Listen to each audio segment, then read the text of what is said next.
Hello, this is John Ramsey, and this is My Big Comeback. I've got a very special guest today, the Honorable Tommy Welch, retired Bay County Judge. Thank you for being with us today, Absolutely, Judge John. Welch. I appreciate it. Sure. Well, you know, you're one of our longest-serving judges. You was there 30 years. That's a long time on the bench. Tell me about the beginning of it, when you first chose law. Where'd you study, and how'd that start off? I started off at Gulf Coast College. I was raised here in Panama City, in the Panama City area. And I went to Gulf Coast Junior College, State College, as it's called now. It had a pre-law program. Uh-huh. And I got to looking at it, and I thought, it's kind of funny that it says pre-law, but it was really just a general curriculum with one additional course, political science. Yeah.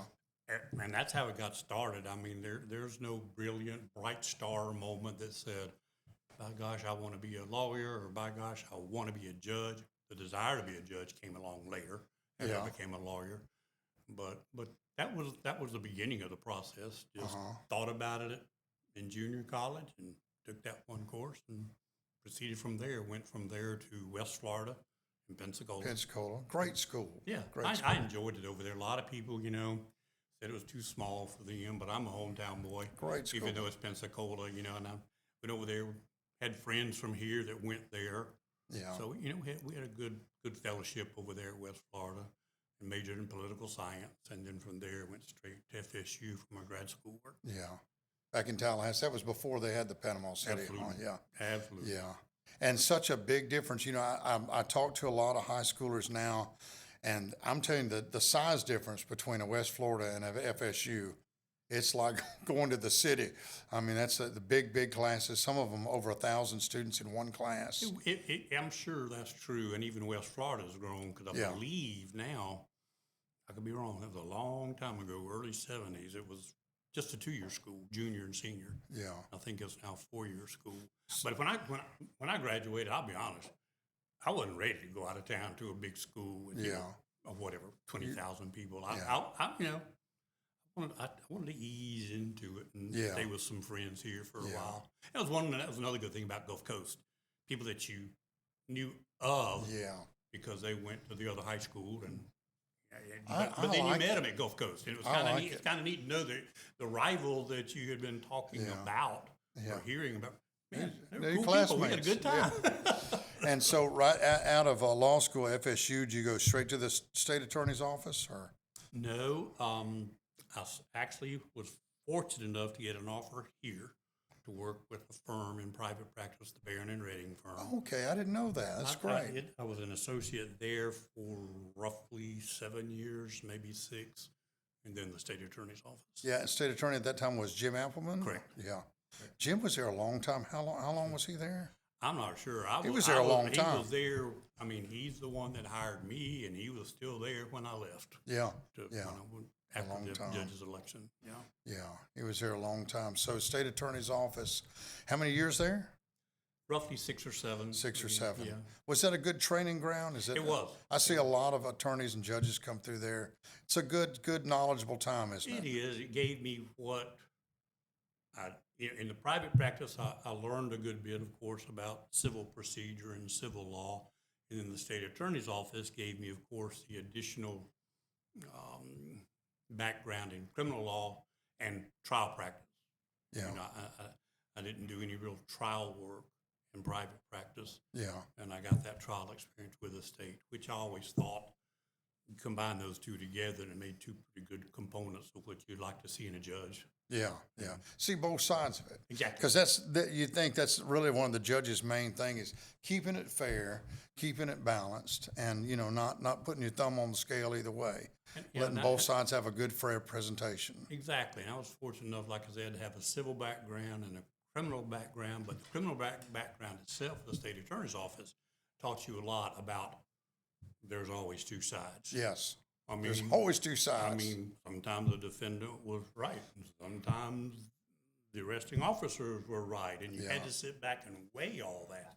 And even in civil cases as a judge, You got two parties there. And You got to hear both sides. Exactly. I remember serving as a foreman on a jury, and when I heard the prosecution, it was a slam dunk. I said, man, this guy's guilty. And then come back after lunch, heard the defense, and changed my mind. I walked out of that experience knowing you got to hear both sides, because it definitely can change things. You have to withhold your judgment. I mean, yeah. And you go through the same thing with the judge. I mean, you hear part of it, and you start thinking one way, and you may not personally like the first side you hear. Yeah. Turns out they may have been right, and you rule for them anyway, or vice versa, you know. Yeah. What's a memorable case that you can think of that really stuck with your mind and really made you think?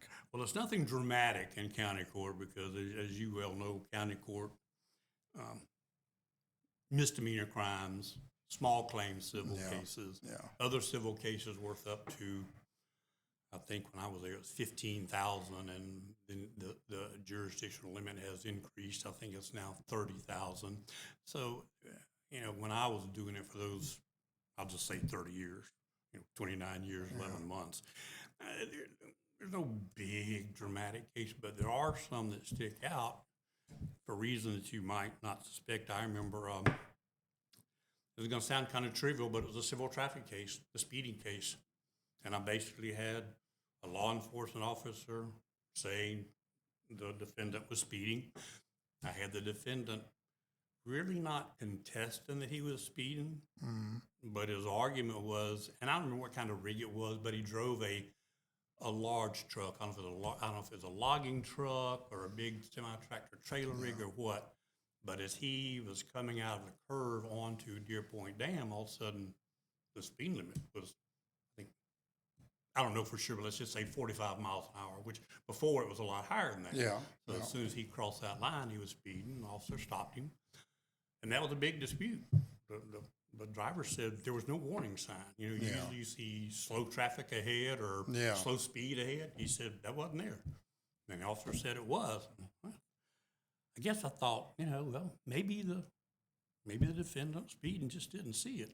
Yeah. So I ruled against him.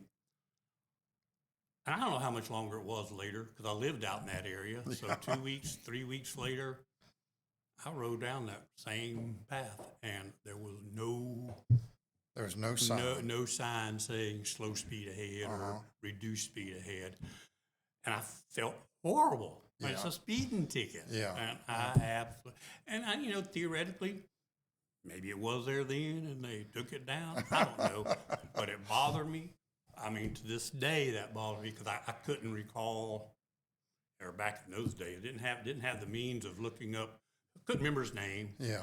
Couldn't remember the officer's name. You see a lot of cases. Couldn't remember a docket number. Yeah. And that little speeding case haunted me, because Well, and judges make mistakes. Exactly. They make mistakes. Exactly. They're not infallible. No. What do you think people don't really understand about a judge, that the average public, what they don't really understand? I know what they don't. The biggest thing they don't understand, they don't realize the number of cases you hear. I mean, it's easy to say. It can get overwhelming. It can. I would imagine so. How many were you hearing on average in a week? Oh, it's hard to say, John, because we have so many different type cases. In the way we had it divided up or portioned during most of my county judge career, there were 3 of us. Yeah. And we all did the same type of cases. We all did small claims. Just 3? We all did evictions. We all did monetary civil cases up to the $5,000 and then $15,000 limit. So it's kind of hard. In my later years, in fact, for several years, after we got a 4th judge, 4 now, and when we went to 4 county judges, everybody agreed, let's try something different.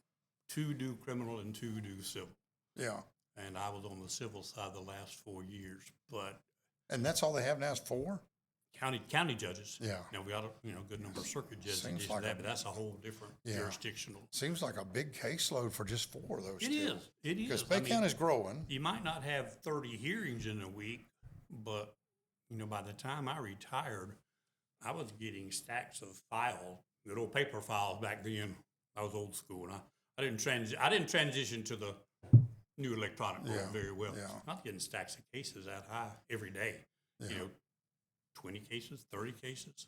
Yeah. And a lot of them were old Hurricane Michael, 2,000 and I bet that 3,000 loaded everything up. claims Yeah. and eviction cases, because eviction Yeah. was such a problem Yeah. during the COVID Yeah. epidemic and Michael. Judge Grammer spoke about that, Yeah, that it was I've seen real part of gray it. areas with, hard to, pick a way to go, because It was. there's a lot of different rules being thrown up in the air. Well, especially in the, I think it was the COVID problem led to, we were getting notified of different, I don't know how to say it, different ways to handle the cases as stated by the governor's office, different ways to handle it according to the Florida Supreme Court. Sometimes they didn't jive. Sometimes they announced what you had to do, but didn't tell you what procedures to go through.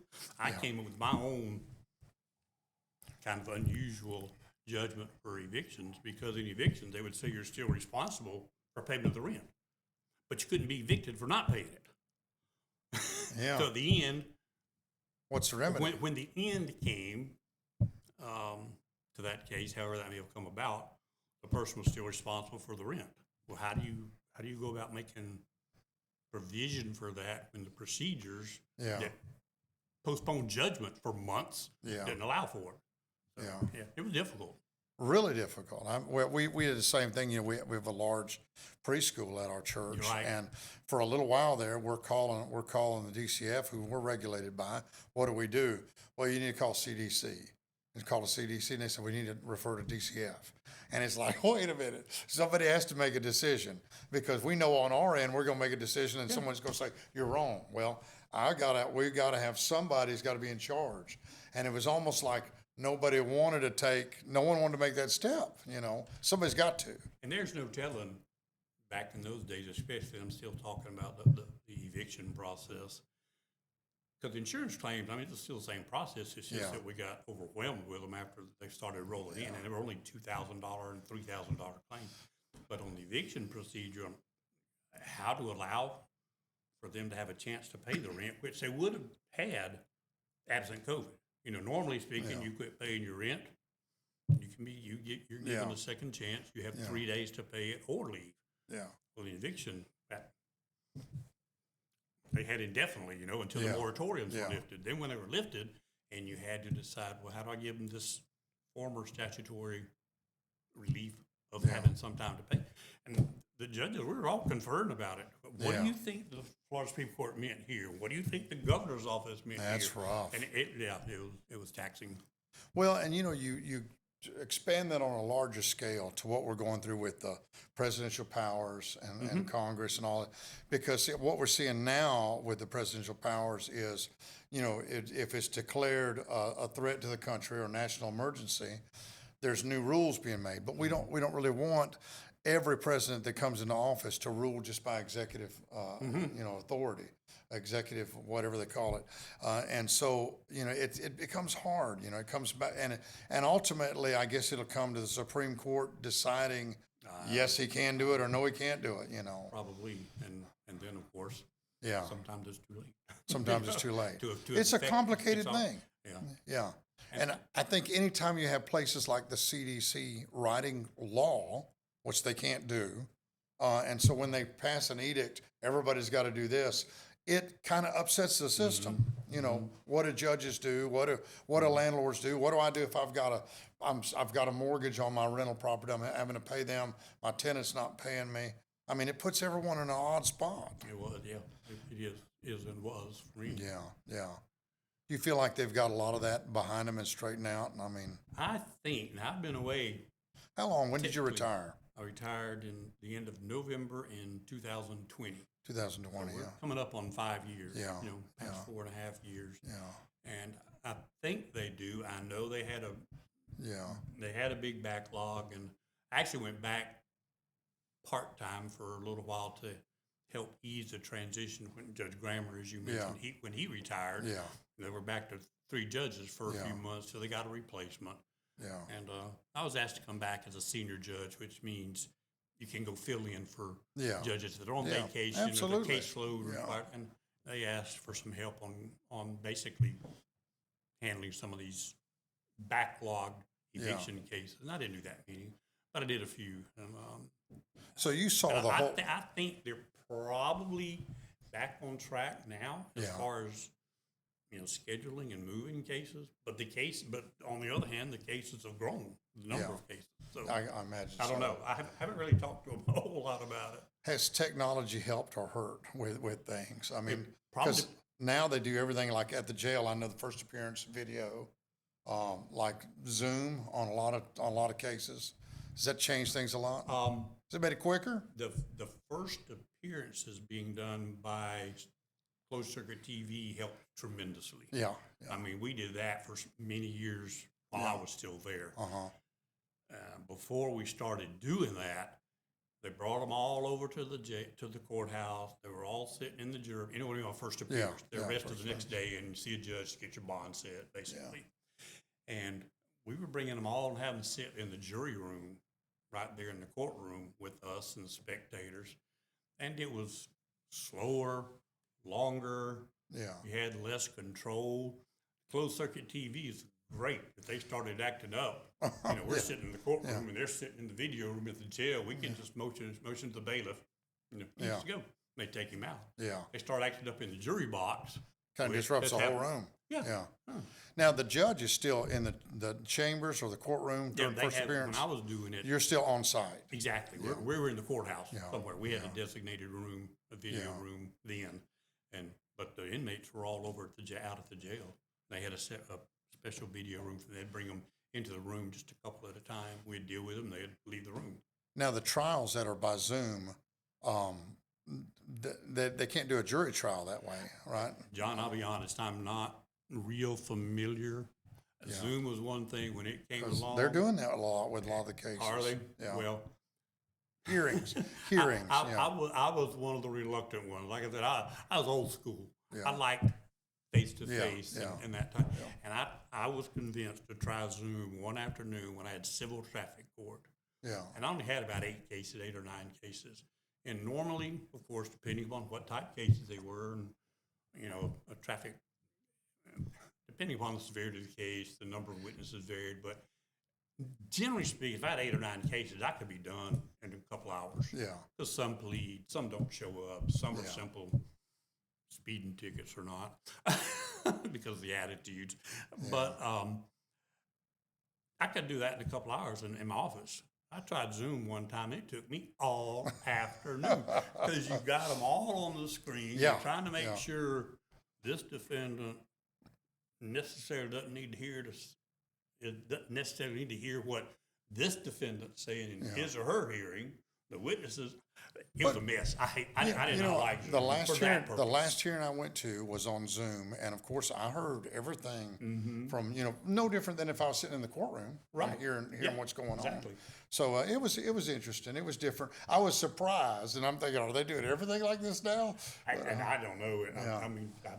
I was surprised. I have to defer to you on it. Zoom. If you're doing like a one-person thing, you're doing a deposition by Zoom where you've got attorneys wherever and one person being deposed on the camera. Yeah. That's fine. But to me, trying to handle 8 or 9 hearings and they're all for judicial economy purposes, all our civil traffic hearings were set at the same time. You just went through them one by one I was not a happy camper that afternoon. I said, if I get away with it, I'm going to stay away from Zoom. We're going to take a break. I'll be right back with Judge Tommy Welch. Heroes Child is a nonprofit organization that is on a mission to help community heroes with the everyday cost of childcare. We know that heroes like our military personnel, first responders, and foster families need care for their children. Heroes Child awards these families scholarships that go to help pay their childcare tuition. Use the QR code on the screen to donate now or visit heroeschild.org today. Hello, this is John Ramsey. I'm back here with Judge Tommy Welch, 30 years as county judge here in Bay County. So, Judge Welch, tell me, is there a particular inspirational person or someone that you really connected with or helped you with your mentorship when you went through the judgeship? Or who was there when you started as a judge? I had a few. First one is probably might sound a little strange to you because it's outside the realm of a of someone in the system. Yeah. Believe it or not, my mom. Yeah. Um, Yeah. That's all right. My mother taught me by example. And a lot of people say, well, my mom always told me this, my mom always told me that. My mom was a hard worker. And you, I mean, everybody in general, you don't appreciate what your parents do for you Yeah. while you're growing up. And even as you're an adult, until maybe you have your own kids. Yeah. And I know when I was, I'm going to say high school age, Yeah. maybe even junior college and college age. You know, my mom was one of those 8 to 5 workers. And it wasn't there wasn't the days when you could walk into work at 8:15 and it's okay. No. She was there at 8, she left at 12, was back at 1, Yeah. came home at 5 and cooked supper. Wow. But the biggest thing that I've come to feel thanks for her for in later years, of course, didn't appreciate it as much then as I did now. She held down a second job in the summers. Wow. She would actually go out to the beach during the summers, not every night. And she knew some people out there. I want to say it was a Griffiths family. Not 100% sure because I didn't know them back then. Yeah. But she would go out to these hotels and babysit tourist kids to make extra money. Wow. Because I've always wondered how I got through law school. Yeah. Because, you know, we Hard grew up working nice, mama. a nice middle class, you know, but nothing rich. Yeah. She retired as a secretary from the city hall Yeah. after 30-something years. My dad worked as different jobs, but his last job was working at the Imperial Furniture Company warehouse, putting Yeah. together furniture and delivering furniture. Yeah. But my mom taught me a lot through her actions. I mean, she Wow. worked hard, made sure I was in church on Sunday. Yeah. You know? And she taught me a lot through her actions. And then when I get into the legal system, the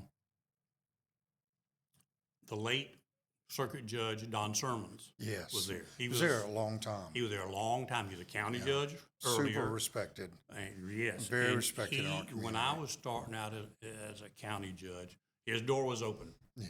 You'd go to him and ask him a simple question, and he would drop what he's doing. Let's go see what we can find and start pulling out law books. And I'm feeling bad because I've interrupted. No, Judge, we can talk later. He was No. willing to help. Yeah. And the third one, this will be a little bit different because this is a person who actually became a county judge after I did. So you think, well, Tommy's his mentor. No, because even though he became a judge after me, he had a very successful private practice before then. Yeah. He became a judge.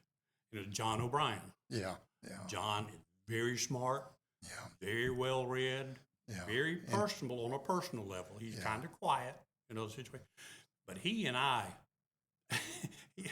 one of his favorite lines was, he called me W, because his secretary would dub, and JA, judicial assistant, would dub people with nicknames. He said, W, you ready for your legal quiz of the day? And he and I would discuss our various respective cases, because some of them stumped us. Yeah. And I learned a lot from watching and listening to how John handled his cases as a judge. Very respected as a private attorney. And I look forward to those days. I miss those. He retired before I did. Yeah. So you were a lot of people for there a long time, but you were there a long time. I was there a long time. That's a long I think, and I hate to throw this out there, you may have to research it before you publish this.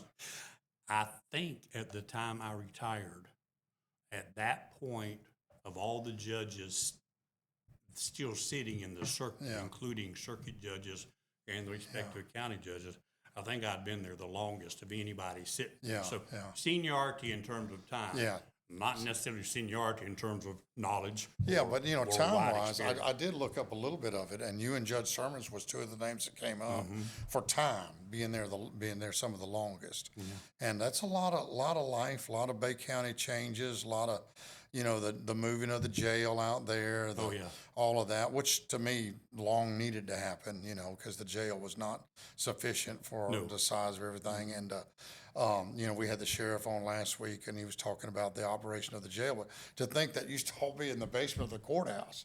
I mean, how did we ever function? I mean, it's amazing that there was that much going on in that, which was half of what's there now. I mean, half the building. That whole area of buildings is completely changed Yeah, now. yeah.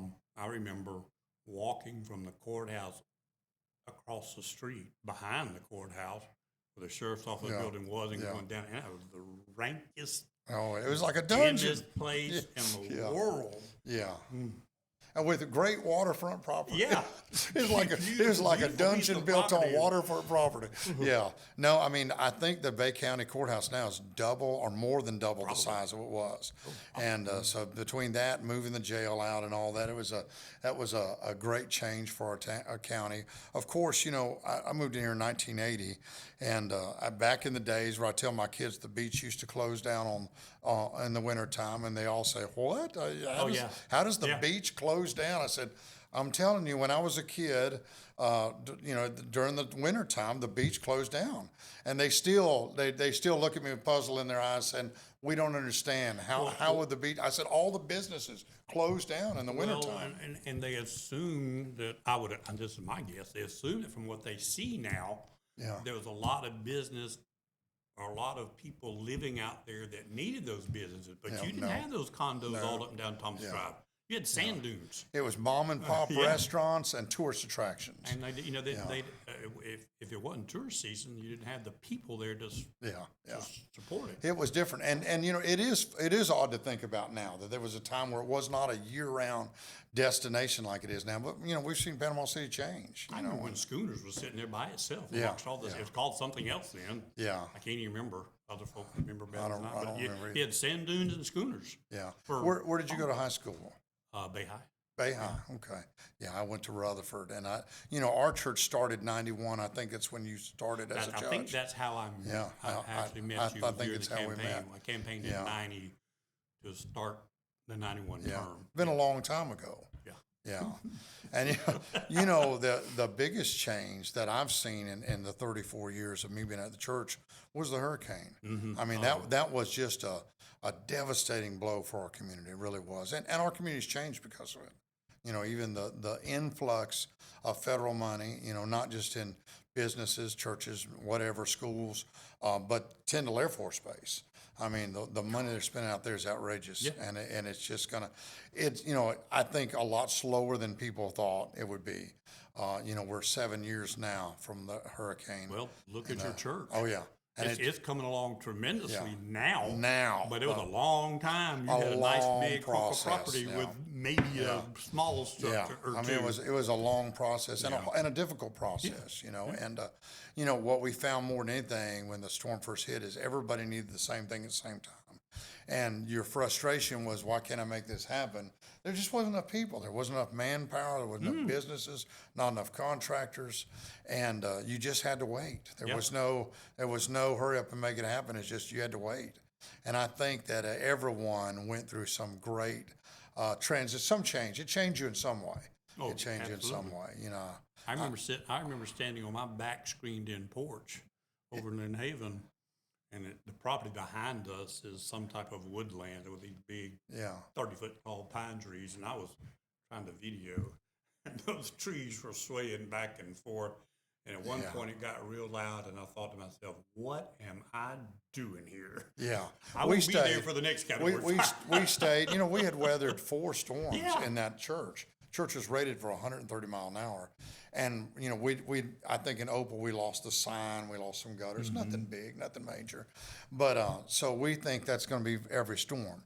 I don't think anyone anticipated what Hurricane Michael was going to be, and I know the weathermen and all said that we told you it was coming, and maybe they did, but I think we'd seen so many storms come and then not quite be what we thought they were going to be. Yeah, I think it does kind of make you numb to it a little bit. Yeah, I mean, I remember Opal, and I actually left during Opal, went up to my then in-laws in Enterprise, and came back. The only thing wrong at our house was there were some limbs in the yard. We lived out in an area near Deer Point that was surrounded by woodlands. We had a house on one side of us and a house on the other side of them. Yeah. And other than that, it was just all woodlands. And I'm thinking that there was a nice barrier. We had a lot of roof damage. We had one room where we had water intrusion because of a limb sticking through our ceiling. But, you know, when we came back and we saw the house was standing, we were thankful. Absolutely. We bisqueened off that room and said, we'll get to it as soon as we can get someone on it. But we were thankful we could live in our house, you know, and because when we were coming back from the church trying to wind our way through town with the canyon of trees all around us, we didn't know whether we was going to pull up and it'd be gone or not, you know. And, you know, I grew up here. We moved here when I was a toddler. Yeah. And there are still certain big, well-known intersections that if I'm not paying close attention, especially driving at night, for a few seconds, I'm like, wait, it's changed. Is this where I think I am? Yeah. Because the landscape has totally changed. Yes, it's totally changed. I think that, you know, with people like what you're talking about with Judge Sermons and different people, you know, we have people that inspire us and all. And, you know, with your mom and him, I think that we all have those people that they make us look at ourselves because we see the sacrifice they do.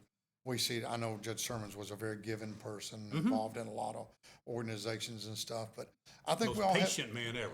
Patient man, beautiful man, and I'd only been able to meet him a few times, but just a very gracious person. Absolutely. I think that you know, I think giving and helping people, you know, is important to our community, and I see a lot of people like you that you're just kind-hearted, and I believe you're a very kind person, and I think it helps people because some people, especially imagine when they get in the courtroom, they're having their worst day ever. What you got to remember. Yeah. And it's hard sometimes. Yeah. Do you think the respect level of the judge in the courtroom has changed or gotten worse or better? Or is it just always just a case by case? The things you see on TV make it seem like overall it's worse. But in particular, my experience when I was, you know, working as a county judge, I didn't have too many bad experiences. Yeah. You know, I mean, I had people that disagreed with what I ended up doing. Yeah. And sometimes they were pretty vocal about it. Yeah. But You ever been threatened? not directly. We got word one time that a person that was still incarcerated, he's an inmate at the jail, but he was over there making threats against myself and I think Judge Pittman. She was circuit judge. Yeah. And so the sheriff's office notified us, and I had no idea who this guy was, to be quite honest with you. But the sheriff's office said, well, we're going to, you know, we'll send cars by your house over the weekend and just to make sure. I said, okay. You know, I got back to work the following Monday. My bailiff told me, yeah, we rode by your house. We sat out such and such. And he told me what I said. Sir, I said, that's great. I appreciate the effort, but you're about 2 miles away from where I live. There were two High Point roads out in Deer Point. They were on the wrong High Point road. On the wrong High Point road. I said, it's okay. I said, I've got a fenced-in yard, a big black Great Dane, and if you can get past that Great Dane, so You be know, it. I think social media has, I think it's sown an air of disrespect in our world. It does. I think people feel more at ease saying hateful things, being critical of people, being ugly to people encourages online because they don't have to face a person. Right. Where if you were standing in front of them, you wouldn't have said that, you know. Yeah, because, mostly, yeah. But I think it's created an air of disrespect, and I didn't know if that had affected the courtroom, because I know it's affected the ministry. I know it's affected school teachers that I know. They said, man, I can't do nothing with these kids anymore. They just think they can tell me whatever they want and do whatever they want, and we can't do anything about it. And so I know the teachers have been really affected by it, you know, and I don't know how far in society that goes. Like I said, relatively speaking, you know, county court was the minor issues. You know, Yeah. most serious thing we would have would be a DUI. You can put somebody in jail for a year. Yeah. You know, or monetarily, depending upon what the jurisdiction limit was at the time, you can make them pay $5,000 or $15,000, or now I think it's $30,000. But I tell you, it's kind of funny. I keep going back to what you normally think would be the trivial things. Some of the worst acting people, no direct threats, but just attitude, was deadgum civil traffic, speeding. You know? Really? They want to fight it, get belligerent about it. I could find a guy guilty of DUI or accept his plea on DUI and give him a year in the county jail. And most of the time, these guys understood. Yeah. You know? And they might thank you. You tell somebody else $200 for speed, and since they weren't speeding, I have to have the bailiff escort them out of the room. They've been giving you the business on. Holy Upset. We're going to take a break. We'll be right back in just a moment. Are you ready to connect your organization with an audience that is eager for inspiration? The My Big Comeback podcast, hosted by John R. Ramsey, shares powerful stories of resilience and redemption, featuring guests who have turned life setbacks into major comebacks. New episodes drop the 1st and 15th of every month. For those interested in being a part of this community, sponsorship opportunities are now available. To learn more, contact Meredith Cobb at meredithcobbhwc@gmail.com. Let's make a big comeback together. Hello, I'm here with Judge Welch, and we're discussing some of the things of law and different stuff. But let me talk about the personal side just a little bit.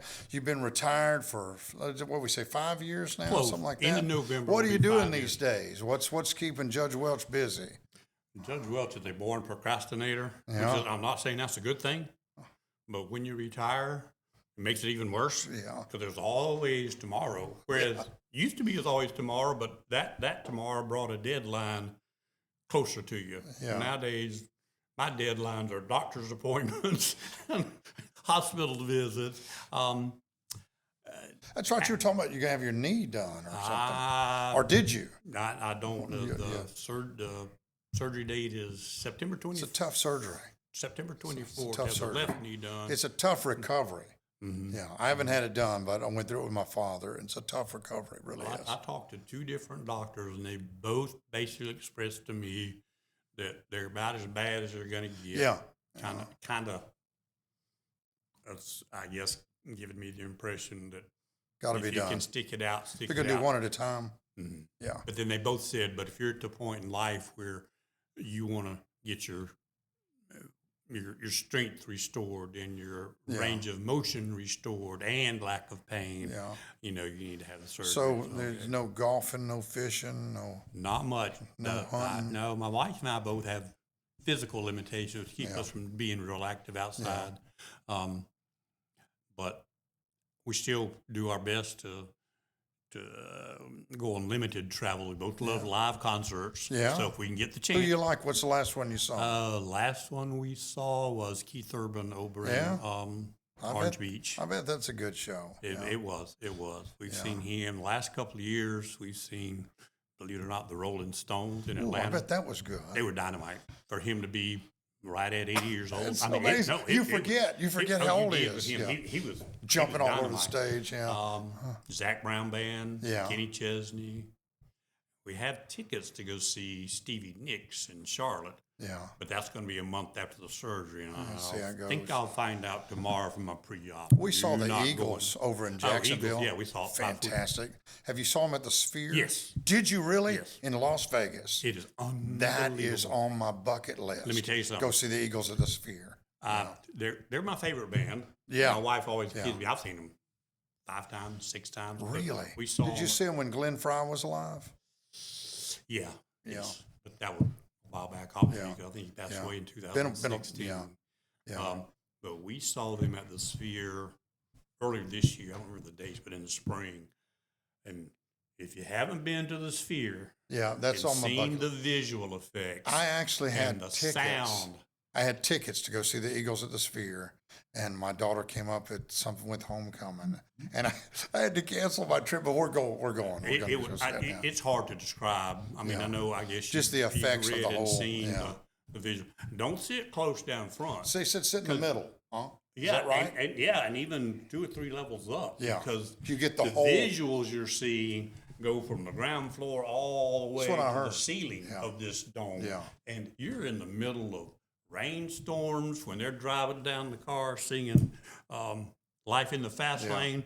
That car's moving and you're swaying with Do the them like seats an- move? No, the seats Oh, don't okay. move, but you feel like you are because my wife got nausea. really She got everything scared. visual. Yeah, I want to go see it. I really do. They've just announced 4 more dates in I saw it. January. Yeah, and I think Tickets we're go going on to go. sale sometime next week or so. Last time I went to Las Vegas, they had just built the Sphere. They hadn't opened it yet. They were just fixing to open it, and then, but we've got to go see it and all. So, well, how about reading? What do you read these days?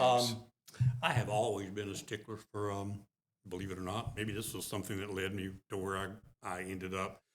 I've always liked crime mysteries, police procedurals. Yeah. I read a lot of Michael Connolly books, the author of the books involving the Harry Bosch character that's been on TV series. How about Grisham?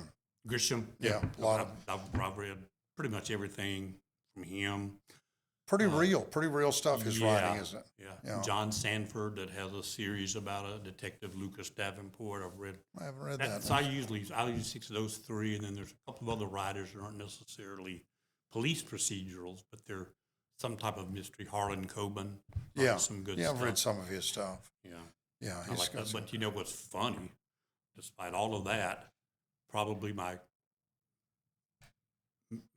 favorite book, and I say that because it's the only book I ever picked up intentionally to read again years after I read it. Usually I read one. And, years later, you might pick it up again and say, that sounds familiar. I don't want to read it. Was Pillars of the Earth. Pillars of the Earth, by Ken. Didn't they make like a mini-series of that or something? I think so. Yeah. But it's about old medieval England and the bands roaming through You know England, what I did rebuilding get, a what I monastery. got from that story though, and this is something that I've shared with my church, is the old mindset of every generation, which was 20 to 40 years a generation, was supposed to make an addition to that cathedral. And so you see how these hundreds of year old cathedrals are just beautiful. And I mean, just even the baseboards got painting on. I mean, just every part, because they felt obligated to contribute to it, something. And I think that's what a lot of churches used to have, more generational stuff going on. And we've kind of gotten flighty in our society where we don't stick with the church very long and we move around and this and that. But it used to be family was tied to that church, and they would invest something in it, which was a beautiful thing. But that's what I got from that story. And he's one author. I don't know how you pronounce his last name, Follett or Follett, Ken Follett.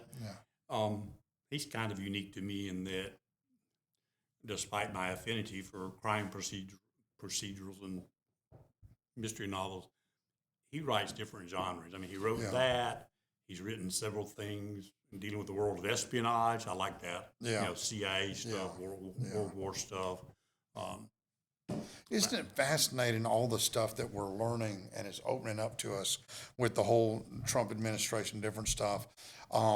It's amazing, some of the things. I read a book called The Devil's Chessboard. Have you ever heard of it? It's about the CIA, but more specifically, it's about the Dulles brothers, who were both involved in CIA and high up in government. I think Dulles Airport's named after the one of them and all that. But he was the head of the CIA during the Kennedy years and all this and that, and had a real negative relationship with the government at the end. And but some of the stuff they talk about with overthrowing governments and this and that, it's kind of fascinating, kind of scary. I mean, because you realize that the what's presented to the American people is not always what it is. And, I was telling someone the other day, I said, we're seeing this for example, the dynamic between President Trump and President Putin of Russia and Zelensky of Ukraine. I said, you're seeing what they want you to see. There's all kind of backroom deals going on. Will you do this? Will you do that? We'll give you this. We'll give you that. They're negotiating. And I told someone there's a show on Netflix called Diplomat that really shows. I think I watched the first. This is what the president said on TV. This is what's going on. Right. And I think that's interesting that we see what they want us to see on TV.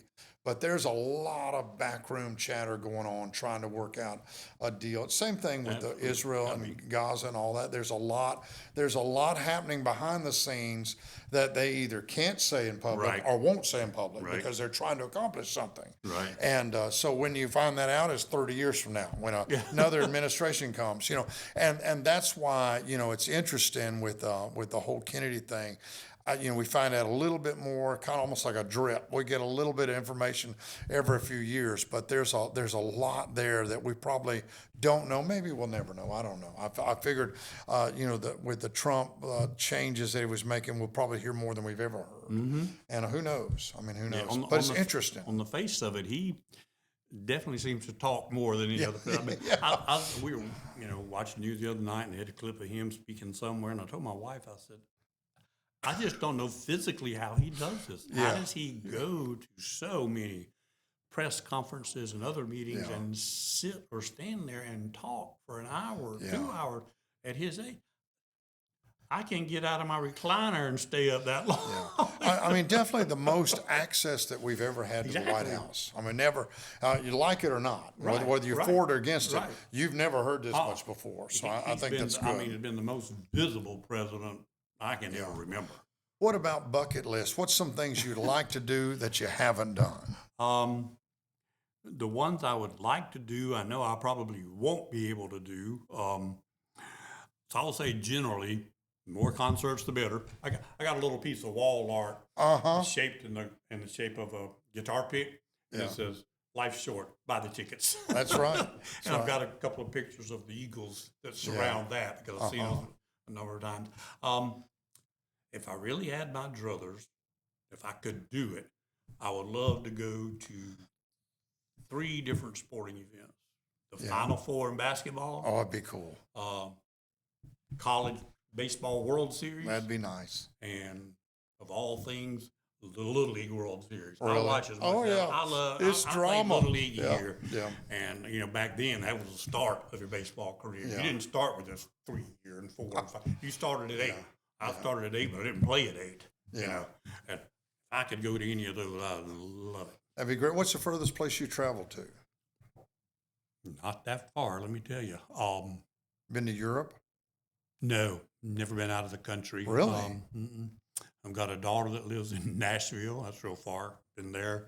I've got another daughter that lives in Charlotte, North Carolina. Yeah, been beautiful. there many, many, many years ago, and it was part of a school thing.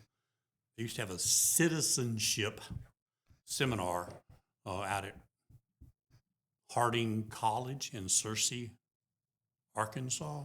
Wow. They took a certain number of seniors from Bay High and Rutherford. I think we picked some up and went out there for a week. Wow. That was interesting. It was fun, but that's about it. Believe it or not, that's about as far as I've been. You stay close to home. That's good. Pretty much. That's good. That's good. I like it. I grew up here, so I know I can always run into people I That's know right. and chit chat. I love Panama City. We moved here in 1980. My father had just retired and took his first civil service job at Tyndall.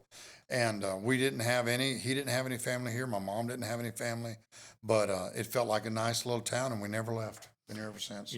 My older daughter grew up here, of course. She's born and raised here. And when she was at FSU, she was on what they call the Golden Girls dance team. They kind of complement the cheerleaders. They danced at the football games, and the cheerleaders cheered. And through that association, they usually didn't take them on trips for basketball, but one year when FSU got into the March Madness, the early rounds of the tournament, they went to Nashville, and they took the Golden Girls with them. She was only there a few days, and she liked it a lot. She liked it. She got back here, couldn't find a job in her major. One day she told us, and here she is, 21, 22 years old. She said, "I'm going to Nashville." Going to Nashville. I think she may have known a friend of a friend. She got in her little car, drove to Nashville, and she's been there ever since. Loves it. Loves it. Got We have big group of a friends. daughter, went to Samford, and then went to Cumberland Law up there, met a boy, and there she is. She said, "I'm not coming home." Well, she said, "Birmingham is now home." And I think that happens a lot. They build a life. You're there 8 years. She built a life, and that's where she wanted to be. Christina, that older daughter, she got to Nashville, and that's where she met her husband Yeah. through CrossFit. They both do CrossFit training. She's now a coach of CrossFit. How many children do you have? Just the 2 girls. Girls. And Christina's my older one in Nashville. Angelina's my younger one. And she met her now husband in Orlando when she was in school in Orlando. Yeah. Married him. He got a big transfer to Charlotte a couple of years ago, so they've been in Charlotte. they would come back to Panama City if there was a job here that would Yeah. pay them enough. Yeah. But Christine, you will never get her out of Nashville. I don't think. I like Well, Nashville. she went through Nashville's that. beautiful. I like Through it. that. What did you call it? CrossFit. Yeah. They built a big, almost like a family group of friends. They do Yeah. stuff together the weekends. Yeah. We've been to see them a couple It's times. it's just a nice area, and it's an expensive area. Yes. I mean, if you look at housing costs in Nashville, it's super high. Oh, Super high. Yeah. toward the end of last year, she told me they were thinking about buying a house and Yeah. so forth and so forth. She could get And double the house down here than she could get in Nashville. Yeah, it's expensive. She sent me the listing of first one they actually made an offer on, and I like to choke. Yeah. I did tell her. I Yeah. said it's a lot of house. That's- It was. It was nice. I Yeah. said that's a lot of money. Yeah. 3 times what I paid for Yeah, our yeah. 3-bedroom It's house. expensive. The housing is They didn't really get it, expensive. but anyway, yes. Well, I'm going to tell you, I think that Panama City is a nice place to raise a family, and I think people like you make it better. Well, I appreciate that. I think that, I think we've got a good community. I really do. And we're growing, but I think we're growing all right. I mean, the beach is booming. I think that, I think we've got some infrastructure things that we're going to have to tackle at some point. But we've got a great community. And I think, is there anything in Bay County you'd like to see that we don't have now? Anything that you'd like to see us have more of? Well, going back to the love of music, I don't play, I don't sing, but I sure like to listen to it. We don't And have I a good miss venue. our auditorium. Yeah, we don't have a good venue. I mean, Yeah. I know, like you say, there's reasons for it, but goodness gracious, Well, 5-6 years later, I saw a lot of good acts at the, Yeah. even though they might have been past their prime, Oh man, I saw. but they were still, But the problem is with most venues, 5,000 seats is what they want. And the Civic Center was 2,000. But I saw Charlie Daniels. I forget. I can't even name all the people I saw at the Civic Center. I remember Hart, Boston, Hall and Oates, Yeah. Blake Shelton. right when here he in Panama won, City, yeah. Blake Shelton had like 2 songs. Back I'd ever when he heard had a of. mullet. Yeah. He said, let's just go yeah. see him. Yeah. Great. Great, Yeah, I really miss that. And in general, other things that families could do. And the beach is certainly out. I'm not being negative about the beach, but they've certainly outshone this side of the bridge on what you Yeah. can do, like in the Yeah. new Dolly Parton, Oh, yeah. the theater. Everybody that $60 goes says million. it's great, Yeah. Um, $60 million complex. shopping, I hate to say it, and I was talking to friends the other night. People miss that indoor shopping Yeah, mall. they do. Yeah. You know. But they're saying that they're not building any of those anymore. That's a thing of the past. Isn't that amazing? Because you just go out of town, first thing you want to do is go to the Find mall out of town. Let's go to the Georgia Mall. ev- Let's go to how the Florida Mall. How Pier Park is how all the new ones are. But it's so hot walking It's so around hot. out there. And then if it's raining, but that's what that is. What it is. Well, thank you for being on the show. I appreciate talking with you, Absolutely. and No it was a good problem. conversation. Thank you very much. Anytime. Thanks. Always admire what Thank you for what being with are. us. Thank you.